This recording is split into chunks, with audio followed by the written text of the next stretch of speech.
Hey everyone, welcome to the channel. Today I've got something a little usual for you, like really usual.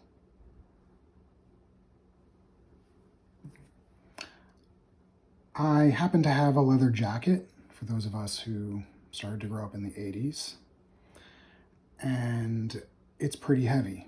And if you know the most common type of plastic hanger, those little round ones that are about a 1/4 inch diameter maybe, this jacket, if you put that on one of those, will just snap it instantly.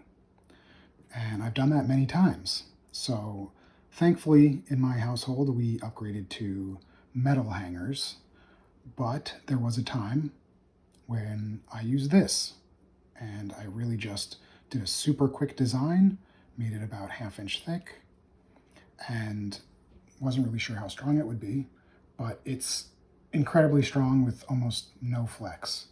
Now I would like to test this just to see how strong it is. Of course, now that I no longer use plastic hangers, this kind of went away, and I ended up using it as a backpack hanger. I would just put the loop of the backpack or the handle over this, and it would just hang, so I could hang a bag in the closet. Pretty handy. And that kind of evolved. I then made a strict bag hook like this. This was my first version. It worked pretty well, but there were a few things I tweaked. I came up with smoother edges everywhere. And now, as you'll see in my current design, I even cut out sections for your fingers so you can place the bag down. I'd like to test some of these as well for strength. I'm going to have to sort of build some sort of rig to test that so I can hang weights on these. But it's probably going to be a lot of weight, so I'm not even sure if I have enough to break them. We'll see.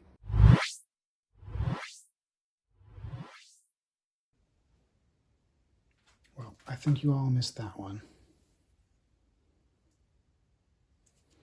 I had this bucket right here, and I bent the handle a little bit so that I could put it around the hanger,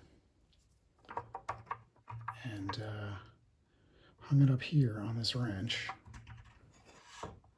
And then I was going to put weights in the bucket, but of course I just had to test it a little bit. I put a little bit of weight on the bucket, and of course it snapped right here.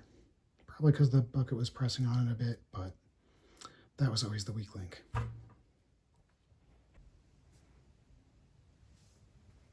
All right, guys, we're set up with the new hook. This is the second version.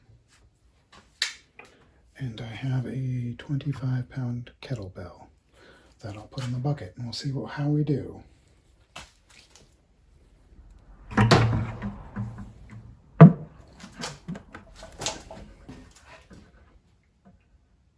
It does look like the hook is flexing a little bit, but it is supporting it. I want to say this is 3 layers, just like the first version, guys. That's what I usually print, is 3 perimeters, 3 top and bottom layers. And I do vary my infill, but try to keep it minimal generally, which I believe these are probably about 10% infill.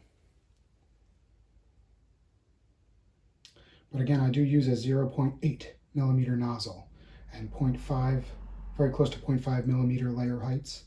So I'm printing very granularly, and my 3 perimeters, ends up being 2.4 millimeters thick.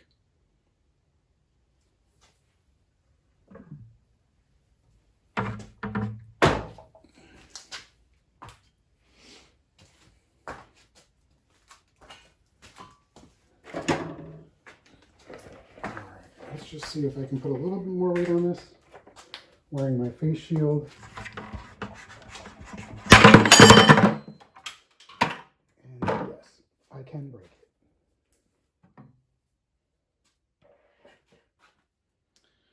Did you see where that other piece went? I did not. That's where our failure was. Actually lower on the hook than I thought, but it probably started higher and kind of came down. Pretty good though, definitely handled 25 pounds easily. And then I probably put easily 50 or more pounds on it. All right guys, welcome back from the garage.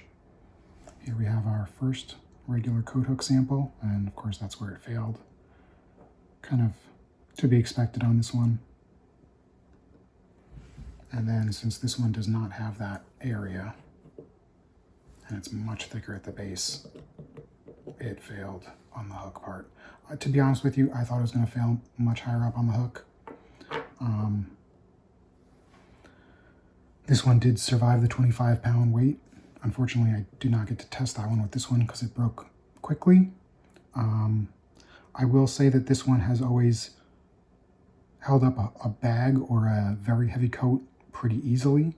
But when I started to put my weight on it, it broke very quickly. Whereas this one, it held my weight for a second, and then I pushed a little harder, and then it broke. Very unscientific, but if you want to go by how far away I found the small piece, well, this one was probably 2 to 3 times the distance away, behind some of the stuff in the garage.